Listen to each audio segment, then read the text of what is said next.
We just received a $200,000 donation from one of our wonderful industry partners in Alro Steel. They've earmarked it specifically for the Welding and Motorsports program. So this donation is going to take an already high level and high achieving program and equip them with some of the best stuff that we can get for these students. We just believe in being the change that we desire to see. We think that more people need to be involved in investing in the future, investing in our children, and investing in our country.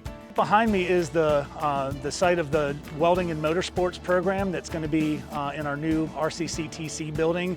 It's literally the corner of the back of the building right behind me. It's going to be enormous. It already is enormous, and this donation really is going to help fill this space out. We actually bring students in. We'll have them to come in and shadow and to learn about what it is that we do. We have summer internship programs, and we're always looking for good people. Thank you to Alro Steel. They've been a wonderful industry partner. They're really good folks.